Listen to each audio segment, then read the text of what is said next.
सिद्धीश्वरा आचार्या जिन शासनोन्नति करा पूजा उपाध्याय का श्री सिद्धांत सुपाठ का मुनिवरा रत्नत्रयाराधका पंचेते परमेष्टिना प्रतिदिनं कुर्वन्तु ते मंगलम। बोलो पंच परमेष्टि भगवान की, 1008 महावीर भगवान की, जय बोले आचार्य भगवान गुरु श्री विशुद्ध सागर महाराज की, जय बोले मुनि श्री सुप्रभ सागर जी महाराज की, जय मुनि श्री प्रणत सागर जी महाराज की। जय जिनंद बंधुओं, समीचीन विकल्पों का सम्यक समाधान, इस कार्यक्रम में मैं आप सभी का स्वागत करता हूं। सुप्रभुवाद चैनल की प्रस्तुति समीचीन विकल्पों का सम्यक समाधान। यह कार्यक्रम अपने आप में अनुपम एवं अनूठा कार्यक्रम है। जी हाँ, आपने सही सुना, अनूठा कार्यक्रम है, क्योंकि इस कार्यक्रम के माध्यम से जो आपके मन में उठने वाले विकल्प हैं, जो आपके मन में उठने वाली शंकाएं हैं, उसका निरसन होता है, उस विकल्पों को दूर किया जाता है। और यह अन्य कोई नहीं, धरती के देवता दिगंबर तपोधन मुनि श्री सुप्रभ सागर जी महाराज के अपने मुखारविंद से इस तिमिर का, अंधकार का हरण करते हैं। और मुनि श्री प्रणत सागर जी महाराज इस कार्यक्रम का बेहतरीन तरीके से संचालन करते हैं एवं अपन सबको उसकी प्रेरणा देते हैं। मैं यह कहना चाहूँगा या यह दोहराना चाहूँगा, अगर आपके मन में कोई शंकाएं हैं, अगर आपके मन में कोई विकल्प है और उस विकल्प का आप समाधान चाहते हो, तो आप जो हमारे नंबर्स होते हैं उस पर आप हमें कांटेक्ट करें और आपका विकल्प हम तक भेजें। आचार्य भगवान गुरु श्री विशुद्ध सागर जी महाराज के स्वर्णिम जन्म जयंती महोत्सव के अंतर्गत इस कार्यक्रम को फल फूल जा रहा है और उनकी यह अनुपम छवि या उनकी यह अनुपम कृति मुनि श्री सुप्रभ सागर जी एवं मुनि श्री प्रणत सागर जी महाराज आज गुरुसराय में यहाँ विराजमान है और उनके निर्देशन एवं उनकी सहायता से इस कार्यक्रम को आगे बढ़ाया जा रहा है। मैं ज़्यादा समय नहीं लेते हुए मैं मुनिश्री के चरणों में बारंबार नमोस्तु करता हूँ एवं प्रणत सागर जी महाराज को यह विनय एवं विनंती करता हूँ कि यह आज के कार्यक्रम को गति प्रदान करें। नमोस्तु नमोस्तु नमोस्तु। ओम नमः सिद्धेभ्य।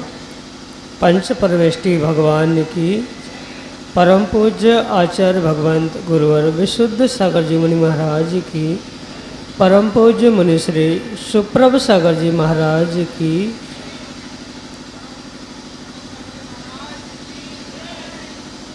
समीचीन विकल्पों का सम्यक समाधान।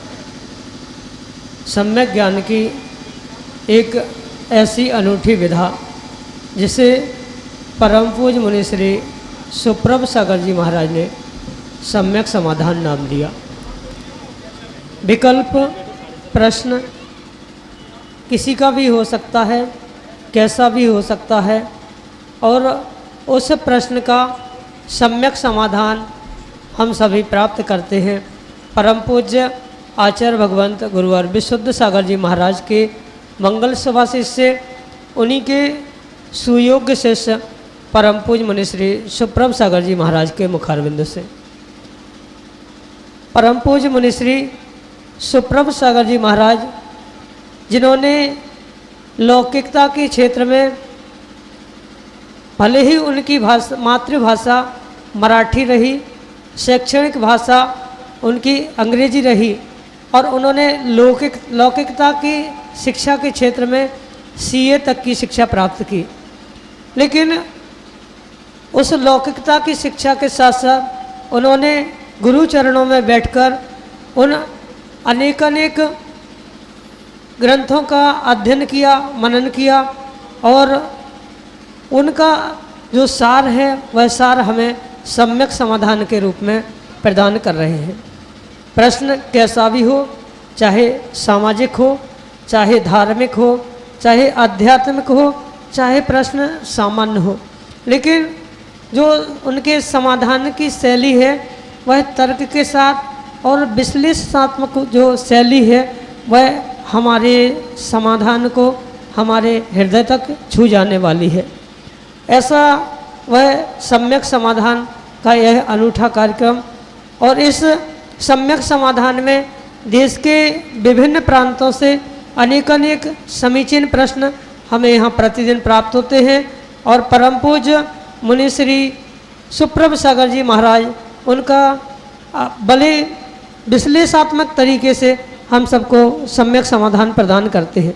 प्रारंभ करते हैं आज का सम्यक समाधान, और आज का पहला विकल्प ललितपुर उत्तर प्रदेश से प्रतीक शाह परम पूज्य मुनि श्री के चरणों में सपरिवार कोटि कोटि नमोस्तु निवेदित करते हुए अपना समीचीन प्रश्न रख गए हैं कि महाराज जी, जैसे किसी व्यक्ति को अभी वर्तमान में 50,000 रुपये की ज़रूरत है, जिससे उसका रहन सहन, उसका जीवन व्यवस्थित हो सकता है, लेकिन उस व्यक्ति ने 50,000 रुपये की LIC की पॉलिसी या कोई FD वगैरह ले रखी है, जो कि उसके मरने के बाद उसके नॉमिनी को मिलेगी। तो ये कहाँ तक उचित है? क्या उसे अपना वर्तमान देखना चाहिए या मरने के बाद जो लोग रहेंगे उनके बारे में सोचना चाहिए? हमारे समीचीन विकल्प का सम्यक समाधान देते हुए हमारा मार्गदर्शन करने की अनुकंपा करें। नमोस्तु महाराज जी, नमोस्तु। ओम नमः सिद्धम परम पूज्य आचार्य भगवान गुरुवर विशुद्ध सागर जी महाराज के परम पूज्य मुनि श्री सुप्रभ सागर जी महाराज जी की जय। जय भरत शाह महाराज की जय। बहुत सारे जीव वर्तमान में आज ऐसे ही देखे जाते हैं जो वर्तमान का तो आनंद लूट नहीं पा रहे हैं और भविष्य की चिंता करने में अपना समय, अपना द्रव्य बर्बाद कर। अधिकांश जीव आपको ऐसे ही मिलेंगे जो बीते हुए कल के लिए और आने वाले कल के लिए ही अपना समय, अपना द्रव्य और अपना सर्वस्व लुटा रहे हैं। जो वर्तमान में उनके लिए आनंद के क्षण थे, वर्तमान में बहुत कुछ प्राप्त करने के जो भाव थे, बेचारे उसको प्राप्त नहीं कर पाए। और यही कारण रहा जिसके कारण वह अपने जीवन में वास्तव में सुख और शांति को प्राप्त नहीं कर। मैं तो आपके लिए यही कहना चाहता हूँ कि अगर वास्तव में अपने आप जीवन को सुधारना चाहते हैं या कुछ वर्तमान में जैसे कि आपने विकल्प रखा है, उस वर्तमान के विकल्प को या उस अर्थ को प्राप्त करने की अगर आवश्यकता है, तो मैं तो कहता हूँ पहले हम अपने वर्तमान को ठीक करने का प्रयास करें, तो ही हमारा आने वाला कल और बीता हुआ कल भी ठीक हो सकता है।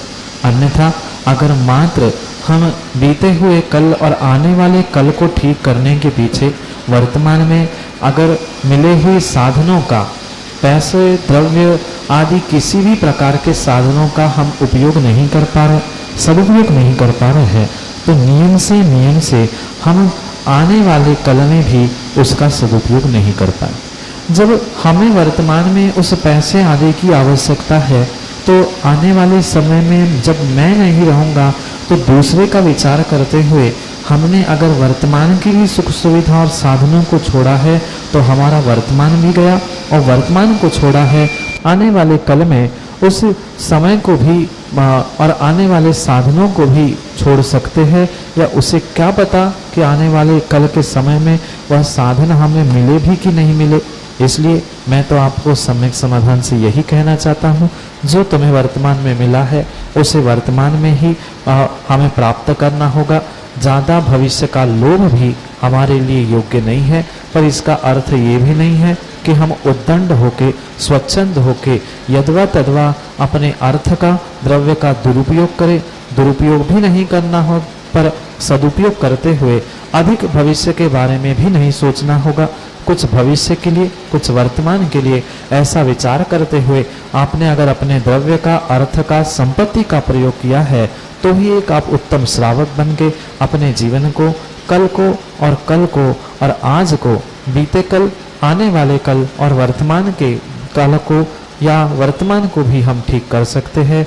यही आपके लिए सम्यक समाधान। अगला विकल्प आष्टा मध्य प्रदेश से डॉक्टर मगन जैन, श्रीमती चंदा जैन, परम पूज्य मुनिश्री के चरणों में सपरिवार कोटि कोटि नमोस्तु निवेदित करते हुए अपना समीचीन विकल्प रख रहे हैं कि महाराज जी किन कारणों से द्रव्य नित्य है, अवस्थित है, अरूपी है।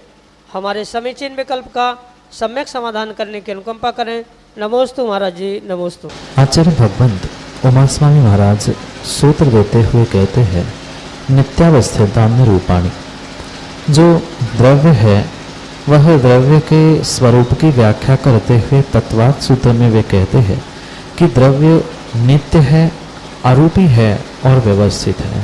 पर वह अरूपी रूपी द्रव्य 6 द्रव्यों में से भिन्न भिन्न प्रकार के हैं। जो मात्र जीव द्रव्य है या चेतन द्रव्य है वह विशेष करके आचार्य भगवंत की अपेक्षा से चेतन यानी जीव और धर्म, अधर्म, आकाश, काल आदि इन 5 द्रव्यों को वे अरूपी कहते हैं। पर जो पुद्गल द्रव्य होता है वह तो रूपी ही हुआ करता है। साथ साथ ये जितने भी द्रव्य है, जैसे कि कहा है त्रैकाल्यम द्रव्य षटकम नवपद सहितम जीव षटकाय लेसा। जो ये 6 प्रकार के द्रव्य है वह किसी ने बनाए नहीं है या किसी के द्वारा उसे बनाया भी नहीं जा सकता, न किसी के द्वारा उसे नष्ट किया जाता है। इसलिए उन प्रत्येक द्रव्य को आचार्य भगवंत नित्य कहते हैं उस द्रव्य की अपेक्षा से। पर पर्याय की अपेक्षा से वही द्रव्य विनाशी, नष्ट होने वाला भी हो सकता है। यहाँ प्रत्येक स्थान पर आचार्य भगवंतों की अपेक्षा समझना हमारे लिए बहुत अनिवार्य है। इसके कारण ही हम वास्तविक तत्वों का स्वरूप समझ सकते हैं, अन्यथा नहीं। इसलिए जो ये द्रव्य की 6 प्रकार के द्रव्यों की व्याख्या की है वह सूत्र विशेष करके जो शेष पुद्गल को छोड़कर आदि द्रव्यों की व्याख्या है, क्योंकि सूत्र का अर्थ मात्र अकेला नहीं होता, उसके आगे पीछे के विषय को समझकर ही परिपूर्ण रूप से उसका अर्थ किया जाता है। पर सामान्य रूप से आपने जो नित्यता पूछी है, द्रव्य कभी भी नाश को प्राप्त नहीं होता, उसे कोई निर्मित नहीं करता, उसे कोई नष्ट करने वाला नहीं है। इस अपेक्षा से आचार्य भगवंत ने उन प्रत्येक द्रव्यों को नित्य कहा है। साथ साथ उस द्रव्य के जो स्वभाव है वह द्रव्य का स्वभाव कभी भी नहीं बदलता। जैसे कि अग्नि गर्म है तो हमेशा ही अग्नि गर्म रहेगी, अग्नि कभी भी ठंडी हो नहीं सकती। ऐसे ही प्रत्येक द्रव्य का स्वभाव है, जीव का ज्ञान दर्शन, पुद्गल का स्पर्श रूप आदि, तो वे प्रत्येक द्रव्य अपने अपने स्वभाव में ही रहते हैं, किंचित भी स्वभाव से च्युत नहीं होते। इसलिए उनको अवस्थित कहा, व्यवस्थित कहा। साथ साथ वह त्रैकालिक अपने नित्य स्वरूप यानी नष्ट नहीं होने रूप होते हैं। मात्र बदलाव जो हो रहा है वह उनकी पर्याय में है। शायद आपने law of conservation of energy पढ़ा होगा, क्योंकि आप वैसे लौकिक शिक्षा से डॉक्टर है तो आपको तो ये ज्ञान होगा ही। उस law of conservation of energy में भी यही बताया है कि energy can neither be created not be destroyed, it can be converted from one form to another form. ऊर्जा का नाश नहीं होता, ऊर्जा एक प्रकार की ऊर्जा से दूसरी प्रकार की ऊर्जा रूप परिवर्तित होती है। बिल्कुल प्रत्येक द्रव्य के साथ भी यही सिद्धांत है। द्रव्य मात्र अपनी अवस्थाओं को बदलता रहता है और अवस्था बदलने, पर्याय बदलने की अपेक्षा से द्रव्य अनित्य है। पर द्रव्य द्रव्यार्थिकने से, निश्चयने से नहीं बदलता, इसलिए उसे नित्य कहा। इस प्रकार से वह प्रत्येक द्रव्य के विषय में नित्यता और अवस्थितता समझनी होगी। और पुद्गल द्रव्य रूपी है, शेष 5 द्रव्य अरूपी है, क्योंकि उसमें स्पर्श, रस, गंध, वर्ण प्राप्त नहीं होता, इसलिए वह अरूपी है। यही आपके लिए संक्षेप में सम्यक समाधान। अगले विकल्प के लिए गुरसराय झांसी उत्तर प्रदेश से हमारे सामने हैं रवि जैन, जो कि अपना समीचीन विकल्प परम पूज्य मुनिश्री के समक्ष रख रहे हैं। आचार्य गुरुवर विश्व सागर जी महाराज की जय। मुनि श्री प्रणव सागर जी महाराज की जय। मुनि श्री सुब्रत सागर जी महाराज की जय। जो महाराज जी का सम्यक समाधान चलता है उसमें बहुत पूरे देश के लोग बाग प्रश्न पूछते हैं और महाराज श्री आगम के हिसाब से, अपने अनुभव के हिसाब से और लोक के हिसाब से इतना बढ़िया प्रश्न का उत्तर देते हैं कि सभी लोगों का सुनकर हृदय गदगद हो जाता है। हमारे तो बहुत सम्यक समाधान में समीचीन विकल्प निकलते हैं, लेकिन कुछ पूछते रहते हैं। उसी में एक हमारा विकल्प यह है, मुनि श्री के चरणों में बारंबार नमोस्तु नमोस्तु नमोस्तु। पुण्य पाप की परिभाषा क्या है? क्योंकि कोई पूजा पाठ को पुण्य मानता है, तो कोई ज्ञान ध्यान में पुण्य मानता है, कोई माता पिता की सेवा में पुण्य मानता है, तो कोई गरीबों की सेवा, समाज सेवा, राष्ट्र सेवा को पुण्य मानता है, और उसके विपरीत कार्य को पाप मानता है। आखिर पुण्य पाप क्या है? हम किसे पुण्य किसे पाप मानते हैं? ए मेरा मुनीश्री से अनुरोध है कि इस सम्यक समाधान से माध्यम से हमारा समाधान करने की कृपा करें। नमोस्तु महाराज जी, नमोस्तु महाराज जी। वास्तव में आज बहुत सारे जीवों को पुण्य पाप की परिभाषा ही पता नहीं। प्रतिदिन वह यह सोचता है कि मैं जो क्रियाएं कर रहा हूँ, जो धार्मिक क्रियाओं को कर रहा हूँ या सामाजिक क्रियाओं को कर रहा हूँ, कुछ जीव उसमें ही पुण्य मनाते हैं और कुछ उसमें भी पाप कहने लग जाते। वास्तविकता तो आगम के परिप्रेक्ष्य में यही है, जो दूसरों को सुख देना है या दूसरों के अनुकूल हमारी प्रवृत्ति करना है, उनकी सेवा हो, चाहे आप देश की कह दो, किसी व्यक्ति विशेष माता पिता की कह दो, गुरुजन धर्म आदि की कह दो, जहाँ हमारा भाव दूसरे की अनुकूलता या दूसरे की सेवा करने का है, वास्तव में वह मेरे प्रत्येक परिणाम पुण्य रूप है।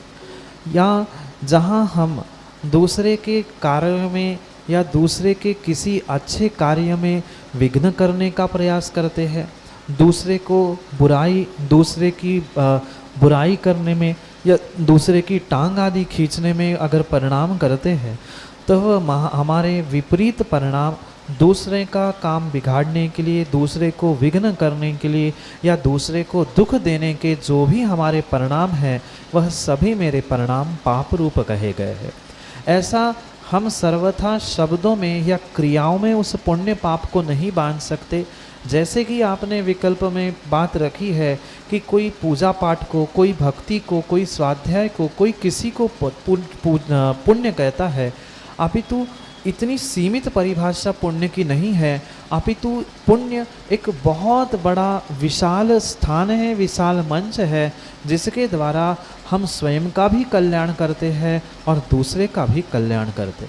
मैं तो संक्षेप में आपसे यही कहना चाहता हूँ, जहाँ हमारी दूसरों के उपकार की भावना है, दूसरे का अच्छा हो, दूसरे का कल्याण हो, चाहे वह माता पिता हो, देश हो, गुरु हो, धर्म हो, अन्य कोई भी हो, जिन प्रत्येक व्यक्ति के प्रति, प्रत्येक जीव के प्रति हमारे जो उपकार के, सेवा के, उनके जीवन को अच्छा करने के भाव है, वही हमारे लिए पुण्य का कार्य है। और उसके विपरीत जितने भी कारण हैं, जितने भी कार्य हैं, उसे ही हम संक्षेप में पाप कार्य कह सकते। क्योंकि मात्र क्रिया ही पुण्य पाप नहीं है, अपितु मेरे परिणाम, मेरे भाव भी पुण्य पाप रूप फलीभूत होते हैं। यही साक्षात पुण्य और पाप का फल आप देख सकते हैं। जो रिक्शा चलाने वाला है, वह चलाने वाला भी इंसान है और पीछे बैठने वाला भी इंसान है। अभी तो वह मोटर गाड़ी से या ऑटो रिक्शा चल रही है, पहले जब साइकिल रिक्शा आदि चलती थी या अभी भी टांगे कहीं कहीं चलते हैं, उस टांगों में जुता हुआ सामने जो घोड़ा है वह भी जीव है और पीछे बैठा हुआ भी जीव है। वह साइकिल रिक्शा चलाने वाला भी इंसान है, पीछे बैठा हुआ भी इंसान है। जो पिछले जन्म का पाप था वह साइकिल या टांगा खींच रहा है, और पिछले भवों का जो पुण्य था वह साइकिल में या टांगे में पीछे बैठा है। संक्षेप में वास्तव में यही पुण्य पाप है। जो हमारा अच्छा या उपकार करने के भाव है वही हमारे लिए पुण्य देने वाला पुण्य क्रिया या पुण्य भाव कहा जा सकता है, और उसके विपरीत जो भी हमारा कार्य है वह मेरा प्रत्येक कार्य पाप रूपी है, क्योंकि मुझे दुख प्रदान कर रहा है। यही आपके लिए संक्षेप सम्यक समाधान। अगले विकल्प के लिए चिरगांव झांसी उत्तर प्रदेश से स्वर्णिका जैन हमारे सामने है, जो कि अपना समीचीन विकल्प परम पूज्य मुनिश्री के समक्ष रख रहे हैं। महाराज जी, जो जवान शहीद हो जाते हैं उन्हें कौन सी गति मिलती है? नमोस्तुते। जो जवान देश के लिए शहीद होते हैं वह उसी गति को प्राप्त होते हैं जैसे उस समय पर उनके परिणाम हुआ करते। कुछ जीव वास्तव में देश भक्ति से प्रेरित होते हुए, धर्म भक्ति से प्रेरित होते हुए अपने प्राणों की आहुति देते हैं। उनके तो जीवन के लिए वह अच्छा ही पुण्य का बंध करने वाला कार्य हो सकता है।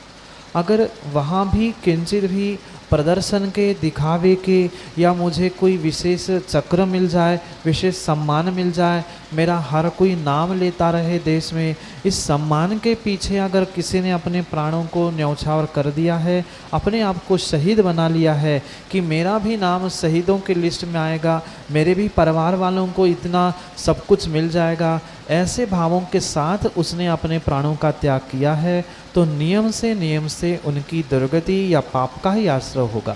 पर वही उसके भाव यह है कि अगर मेरे प्राण न्यौछावर करने से मेरी देश की, मेरी धर्म की, मेरी माँ बेटी, मेरी बहन सबकी रक्षा हो रही है, इन भावों से दूसरों के उपकारों के लिए अगर उसने अपने प्राणों को त्याग दिया है, छोड़ दिया है, तो वास्तव में वही शहीद है, और उस शहीद से ही वह अपने पुण्य को प्राप्त करके हो सकता है अच्छे गति को प्राप्त कर ले। पर ये सब कुछ उसके अंतिम समय में या उसके आयु बंध के काल में जैसे उसने परिणाम किए हैं वैसे ही उसको आने वाले समय में गति मिलेगी। यही परम सत्य है, क्योंकि जो वर्तमान की हमारी आयु है या वर्तमान की जो गति है उसमें जो 8 मौके हमें आयु के बंध करने के, आयु कर्म के मिलते हैं, उन 8 समय में या 8 काल में हमने आयु बंध नहीं किया है, और अंत में मरने से पहले, अंतर मुहूर्त पहले या एक समय पहले भी उस जीव ने जैसे परिणाम किए हैं वैसी उसकी गति होगी। यह परम सत्य हमें समझना होगा।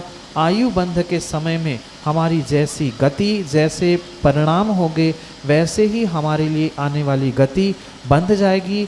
यही परम सत्य है। इसलिए शहीद अगर वास्तविकता में उपकार भक्ति की भावना से प्राणों को न्यौछावर कर रहा है तो हो सकता है उसकी सदगति हो, पर अगर दिखावे के लिए, कसाय के लिए या अन्य किसी कारण के लिए उसने अपने आप को शहीद किया है तो वह मात्र दिखावा होगा, दुर्गति ही मिलेगी। यही आपके लिए सम्यक समाधान। अगले विकल्प के लिए हमारे सामने हैं सिंघई सुनील जैन गुरसराय झांसी उत्तर प्रदेश से, जो कि अपना समीचीन विकल्प परम पूज्य मुनिश्री के समक्ष रख रहे हैं।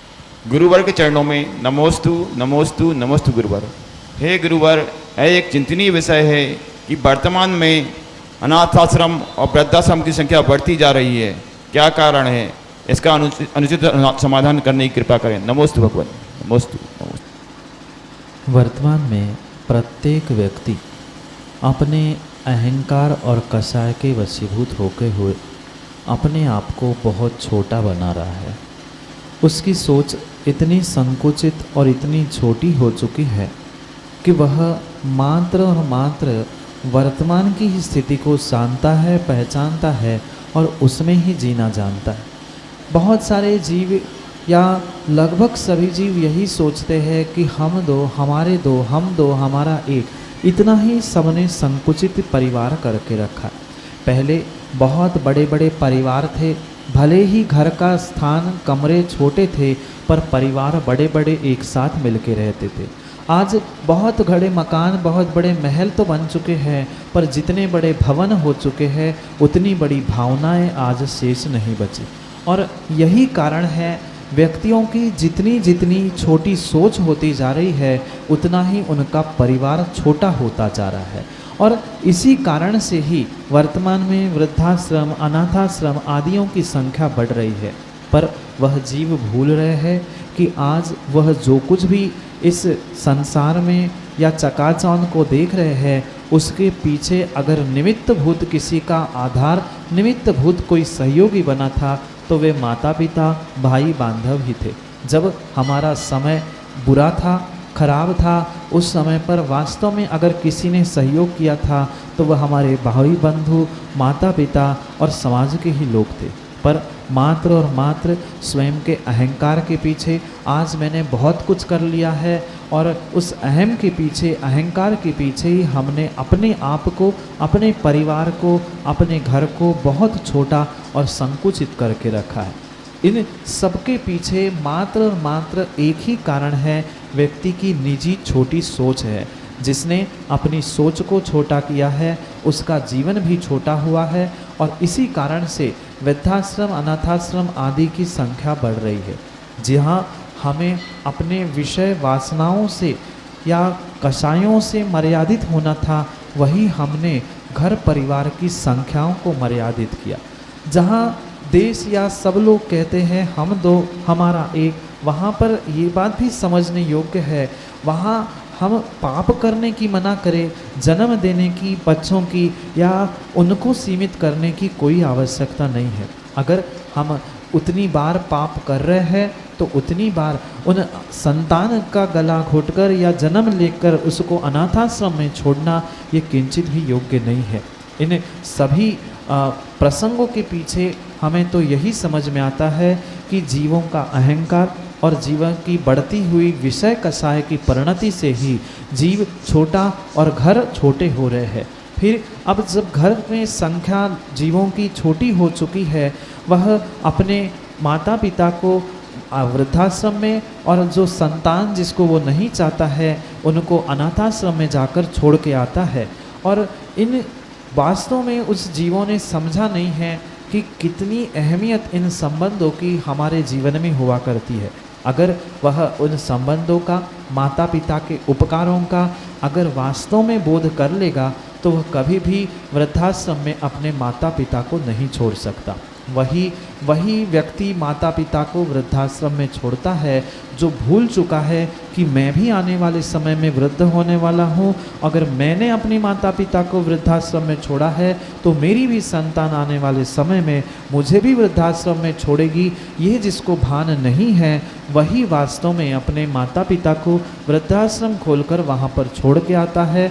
जिसने वास्तव में सत्य को समझा है कि जो मैं दूसरे के साथ करूँगा वैसा मेरे साथ होगा, इस सत्य का जिसको बोध है वह कभी भी वृद्धाश्रम या अनाथाश्रम में अपने सगे संबंधियों को नहीं छोड़ेगा। बहुत अच्छी बात तो यही थी कि हम किसी भी दूसरों की बातों में ना आते हुए अपने विषय कषायों को संकुचित कर दे, अपने आप को संयमित कर दे तो हमारा काम बनेगा। हमने अपने विषय वासनाओं में, भोगों में, कषायों में तो लगाम नहीं लगाया है, पर मात्र उनकी संख्या में, घर में रहने वाले व्यक्तियों की संख्या में अगर निर्धारण करके हमने उसमें संकोच किया है तो नियम से हमारे पुण्य का भी संकोच हुआ है। यह सत्य स्वीकार करना होगा। इसलिए यह बहुत अच्छी बात विचारणीय है कि जो ये संख्या वर्तमान में बढ़ रही है, चाहे वृद्धाश्रम हो चाहे अनाथाश्रम हो, यह संख्या बढ़ने का एकमात्र कारण है जीवों का अहंकार, कषाय, विषय वासना बढ़ रही है। जहाँ यह बढ़ेगा वहाँ इनकी संख्या भी बढ़ेगी। अगर विषय, कषाय, वासनाएं कम होगी तो समय पर हम उन सभी संबंधियों का, सभी जीवों का उपकार निमित्त भूत मानकर उनके प्रति भी दया, करुणा और अहिंसा के भाव रखते हुए क्रम से उनकी संख्या को कम कर सकते हैं।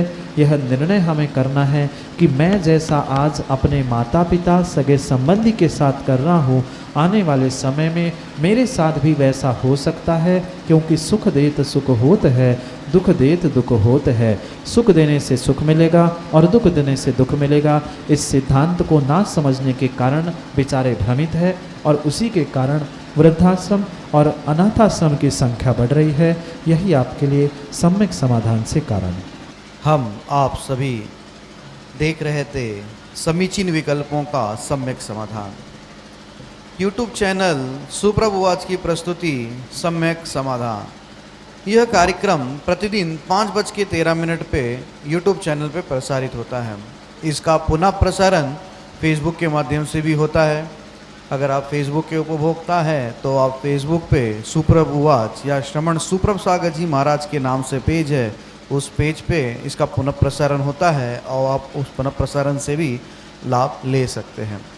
अगर आप इस कार्यक्रम से जुड़ना चाहते हैं, अगर आपके मन में कोई उथल पुथल है, अगर आपके मन में उठने वाले विकल्पों को आप शांत करना चाहते हो, तो हमारे YouTube चैनल के ऊपर जो डिस्क्रिप्शन आता है उस डिस्क्रिप्शन में इस कार्यक्रम के लिए जो व्हाट्सएप नंबर लगते हैं उसका नंबर उपलब्ध है, एवं नीचे पट्टी पे या वीडियो में पट्टी पे यह व्हाट्सएप नंबर चल रहा है। उस माध्यम से भी आप हम तक अपना समीचीन विकल्प भेज सकते हैं। अगर आप जीमेल के उपभोक्ता है या आप ईमेल के उपभोक्ता है, वहाँ से अगर आप अपना विकल्प भेजना चाहते हैं तो आप जीमेल के माध्यम से, हमारा जीमेल आईडी है samyak.samadhan@gmail.com। आपके लिए व्हाट्सएप के नंबर मैं एक बार रिपीट करता हूँ, 8707548811, 8707548811। एक अन्य नंबर भी है 7415306441। मुनिश्री के प्रवचन प्रतिदिन 7:40 पे जिनवाणी चैनल पे भी प्रसारित होते हैं। आप उसके माध्यम से भी आप महाराज जी के या मुनिश्री के प्रवचनों का लाभ ले सकते हैं।